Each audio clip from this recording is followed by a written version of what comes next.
Hey friends, Mary here from Garden Adventures, and we're going to switch gears a little bit, and I want to share with you the things I learned from 10 first-year flower farmers who have YouTube channels and happen to share what they learned.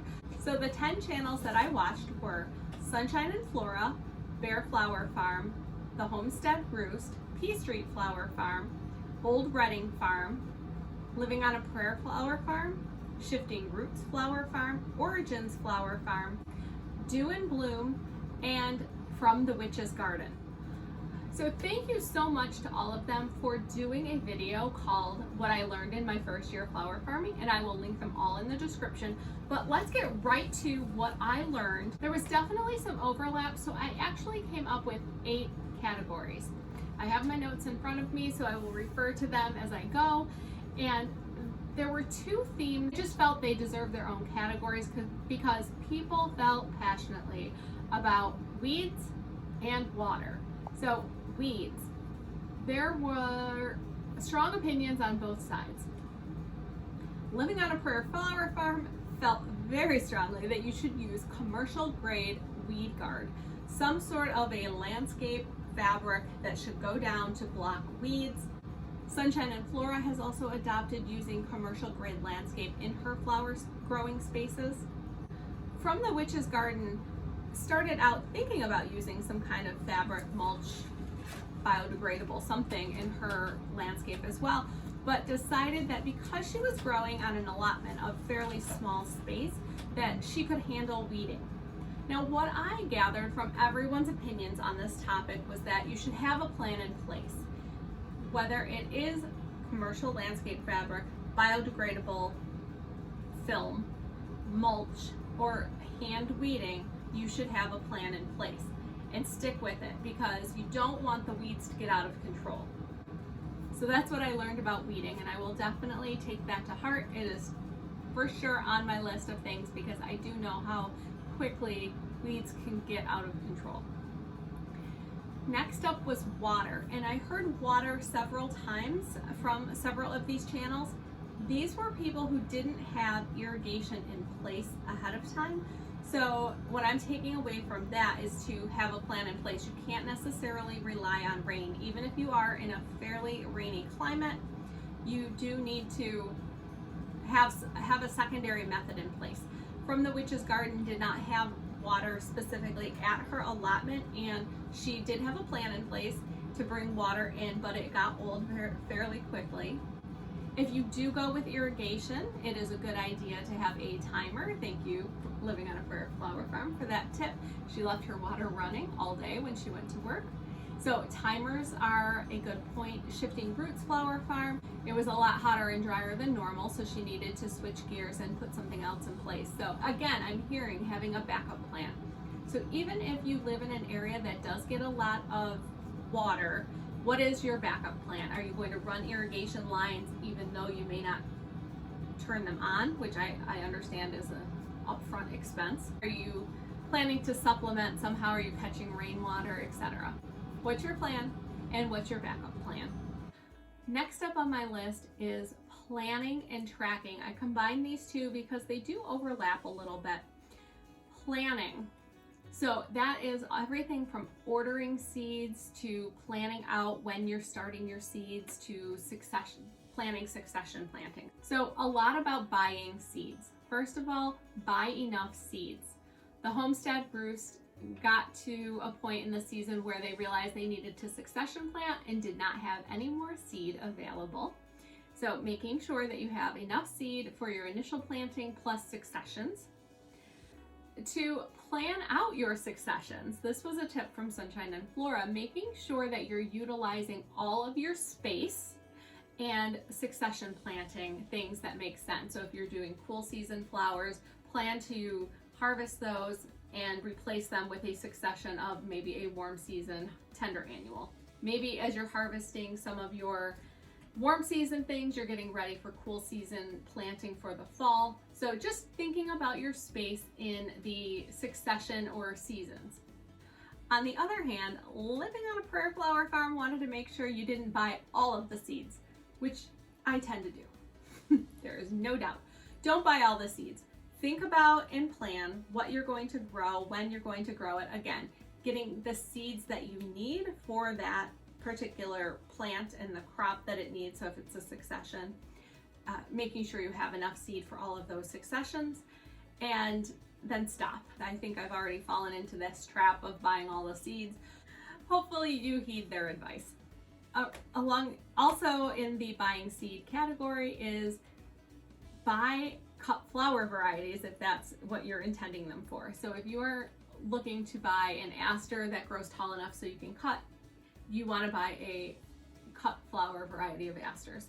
Zinnias there are a ton of varieties of zinnias.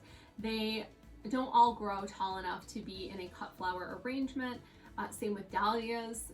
There are shorter landscape dahlias that look wonderful in your garden but don't necessarily have long stems for a cut flower arrangement. So just be mindful of that when you're ordering seeds. Along with planning comes tracking.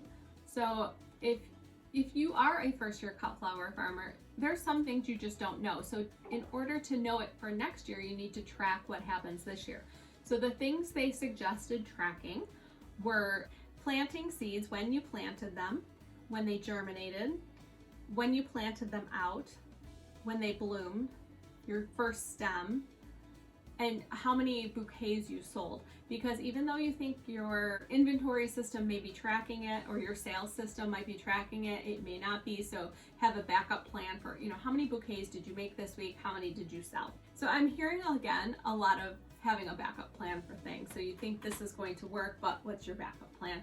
Because remember, these are first-year flower farmers. You don't actually know what works yet. And along with tracking, keep a journal. And this has a little more detail than maybe your tracking sheet did. So maybe this pest bothered this particular plant in this area, but it didn't bother it over in this area. Whatever you need to write notes down in a journal as opposed to just the tracking sheet. Your tracking sheet might just have straight numbers, or it could be a tick sheet every time you make a bouquet, or you cut your stems. You kind of come in and you write down you cut 35 stems of snapdragons. And so you just write that number down. It was this date and this number of stems. You didn't write anything about it. So you might in your journal, have more detail about those stems in particular. Moving on to social media. Now, most of these folks mention social media as beneficial for selling and a marketing tool. But they wanted you to know a couple of things. Do and Bloom mentioned that it is way more time consuming than you would think. And you just want to set that time aside, but it is really important. Take a lot of pictures. You're going to use those pictures on social media. So making sure you take pictures and take multiple pictures from different angles of the same bunch of flowers, so that even though you may have had that one gorgeous bunch that you just thought was the perfect bunch of flowers, if you take pictures from multiple angles and different distances, it will look like more than one bunch of flowers. So it doesn't look like you're recycling the same photo, because it is a different photo, but it's the same bunch of flowers. So just tips like that. Shifting Roots Flower Farm had a great tip about using social media to build community, especially when you're in your first year.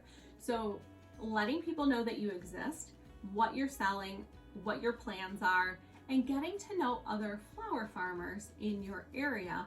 And not as competition, but yes, you can scope out how much they're selling things for, but also befriending them and getting to know them, because you never know, you may have a great collaboration. You may need to purchase something from them someday. They may need to purchase something from you someday. So getting to know the other flower farmers in your area as part of building community, I thought was an excellent tip. These folks had a lot to say about the business side of being a flower farmer. First of all, don't quit your day job. Do and Bloom let us know that she is an accountant and crunched the numbers and still got it wrong, and just overestimated how much she could potentially make in her first year as a cut flower farmer. So just keep that in mind as you're crunching your own numbers. It's probably a little less than optimal. Back to that time factor, everything takes longer than you think. P Street Flower Farm wanted us to consider double or tripling the time that we think it's going to take. So if you plan on going out for 15 minutes to weed, just figure it's going to take you 45 minutes. Remember that you are in your first year of flower farming, so everything is a bit of a learning curve, and it will take you just that much longer to accomplish things. Also, another good tip, just in general, any business that you're running, remember to separate your personal finances from your business finances. B.A.R.E Flower Farm reminded us to collect emails and phone numbers if possible so that you can keep in touch with your clients. If you met them at a farmer's market or a roadside stand, maybe you just have a notepad out there that they can leave their email address and get a newsletter from you. You can update them on any events you're having, where you're going to be selling your flowers, what's coming, that sort of thing. So just be mindful of trying to collect that information. A few of the folks told us to find multiple outlets for your flowers, so don't just bank on one particular avenue. So if you were planning to sell at a farmer's market and that farmer's market gets canceled, what are you going to do with those flowers that week? So again, having those multiple avenues to sell your flowers will just help you keep income flowing in and moving your product. If you are adding any structures or setting up infrastructure on your property, make sure you're doing that prior to planting your flower beds.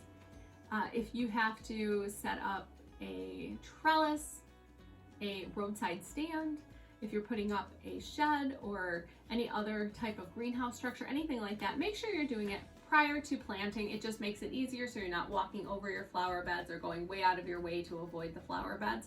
So that was just a piece of advice to try to think through structure and infrastructure prior to planting.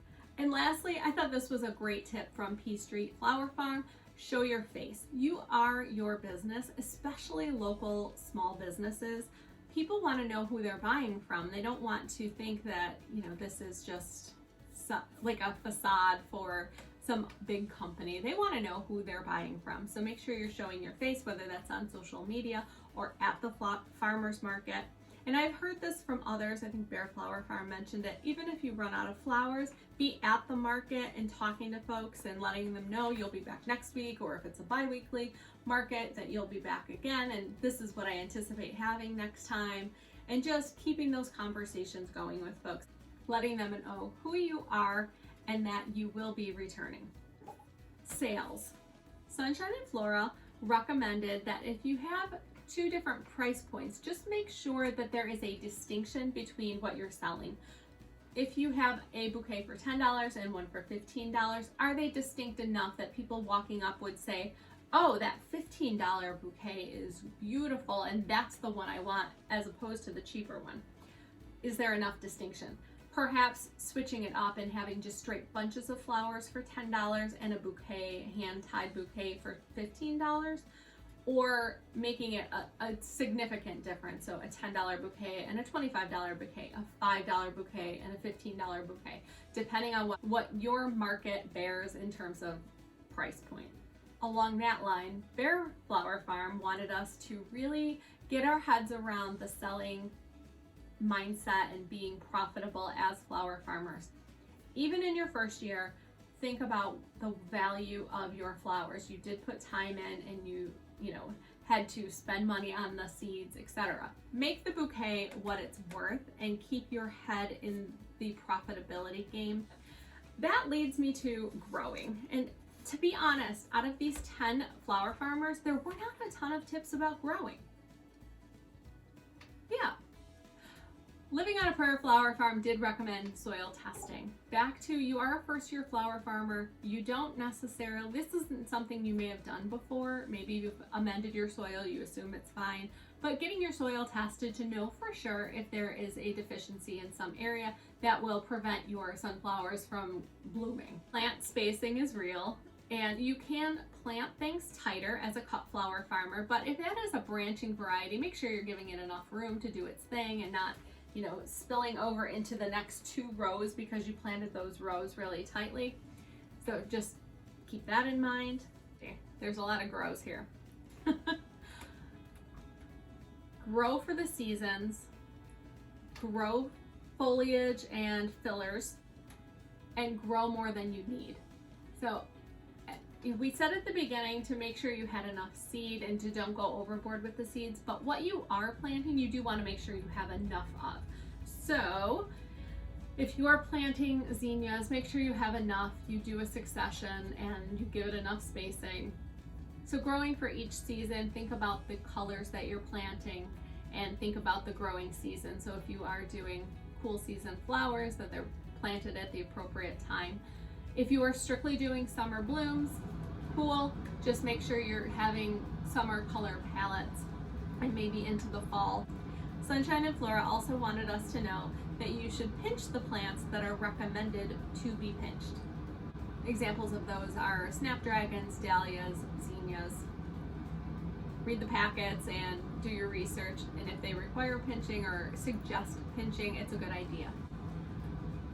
Homestead Roost wanted to remind us to be sure to stake things that need staking, because you'll have things on the side or a stem that, is an L shape. And she also wanted us to remember to cut consistently. If you are doing this as a cut flower and you have a cut and come again variety, cutting is important, and cutting at the right stage is important. So I think they didn't have a ton of growing tips, just because I think everybody has grown something. The growing part wasn't the issue, it was all the other logistical pieces of when to succession plant, when to start seeds, things like that. The learning curve in your first year flower farm. All right, and I saved this one for last. It's called Real Talk. So these were just the things that they all said that, they just wanted you to know what they went through in their first year flower farming, and some words of encouragement. So speaking of words of encouragement, first few things I wrote down were, don't compare yourself to others. You can get sucked into social media and that world of comparison, or even at the farmer's market. It's your first year, you will improve, you'll get better, you'll learn. So take a look at what you're envying and see if that's something you actually want to do, or if it's not even in your wheelhouse. There are people who are extremely successful at farmer's market making $15 bouquets, and there are people who are extremely successful making $35 bouquets. If you don't want to put in the time and energy to grow the flowers in that $35 bouquet, let them do it. It's all up to what you want to do. And that leads me to the next one, which is do the things that work for you.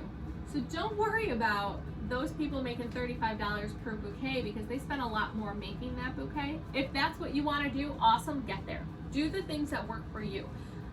That may not be what I want to do, it may be what you want to do, or vice versa. So you can't worry about the comparison and getting into all of that, because it just doesn't work. You need to keep your eye on your own prize and not worry about what they're working on. Focus on you. Next up, stay optimistic. Shifting Roots wanted us to remember that there will be $0 sales weeks, and it's okay. It is okay. You can take those flowers to a nursing home, you can give them to your neighbors, you can make your friend's day by bringing her some flowers.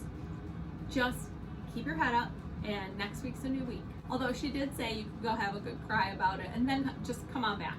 Along the same lines, Origins Flower Farm said perseverance is key. Just keep moving forward. You'll get there. It's okay. Just keep moving forward. You will get through it. So that was honestly a theme from almost everyone. Just saying, keep moving forward, stay optimistic, you're gonna get there, which is bringing tears to my eyes that they were so encouraging and they've been through it and have come out the other side. It's extremely kind of them to pass that along to new flower farmers. P Street Flower Farm wanted to remind you that you can do a lot yourself. You can bootstrap and DIY a whole lot. On the other hand, Do and Bloom said, you gotta buy the things that you do need. So there is a balance, but you can do a lot more than you think you can. If you have stakes in your garage from another project from a previous year, use them. You don't need to go buy brand new stakes. You can use what you've got. If you can build your own roadside stand from pallet wood and you got a ton of pallets in the backyard, go for it. If you need some help, ask for it, but try to bootstrap and do it yourself as much as possible, because you don't know what you can do until you try. And As much as we talked about having a plan earlier, Do and Bloom wanted to remind people to don't be afraid to pivot. If you have your plan and something comes up, weather or pest problems or anything else, don't be afraid to pivot from your plan and just keep moving forward. In the same vein, she also mentioned not being afraid to experiment. So again, if you really wanted to try something but you're afraid that maybe it won't work out, we'll do a small patch and experiment and see how it goes. Maybe add in that particular variety into a few bouquets, but don't go overboard. P Street Flower Farm also wanted you to be consistent. So back to, making sure you're persevering. Don't get so derailed that you're not being consistent. If you say you're going to have flowers at your farm stand on Tuesdays at 1 p.m., have your flowers there on Tuesdays at 1 p.m. Maybe there's only 2 bouquets. That's all you had that week. If you're going to be at the farmer's market every Friday and you don't have any flowers or you just have a small number, go anyway. As they said previously, talk to people, show your face, get to know the other vendors, get to know the customers, maybe gather some emails so you can email them the next time you have flowers available, and do your best to be consistent. And that's consistency in cutting, consistency in showing up for your customers, consistency in your seed starting or your planting or your cleanup and weeding and all of it. Be consistent, because it'll all get very overwhelming if you're not consistent.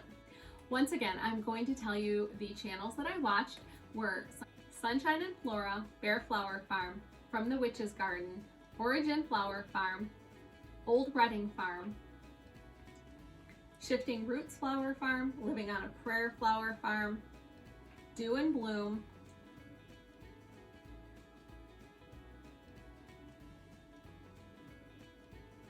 the Homestead Roost, and P Street Flower Farm. So guys, I will link these particular videos in the description. Not every flower farmer was a first-year flower farmer in 2022, but they all did the video at the end of their first year. There are other videos out there that are very good, that are kind of what would I have done differently if I were starting this year. Very good, but I really wanted the perspective at the very end of the first year. Since I am planning to make 5 to 10 bouquets per week, and I am hoping to sell them, I decided to bite the bullet and call myself a first-year flower farmer. Now this is very part-time and we'll see how it goes, but if I don't embrace that concept, I won't sell any. So if you are even thinking about it, I would encourage you to go ahead and sell something. So I may not sell 5 a week, I may not be able to make 5 per week, but if I do make 5 and maybe I can sell 2 or 3, awesome. I think that will build up throughout the summer and as the seasons go on, and hey, you never know who you might meet along the way. So I was extremely encouraged. I have a lot of planning I need to do. I thought I had plans, but after hearing them, I need to have some backup plans. And I really hope you enjoyed. If you have any questions or didn't understand something, drop me a note below. All right, friends, if you enjoyed this video, do me a favor and give me a thumbs up, and I will see you in the next video. Thanks so much for watching.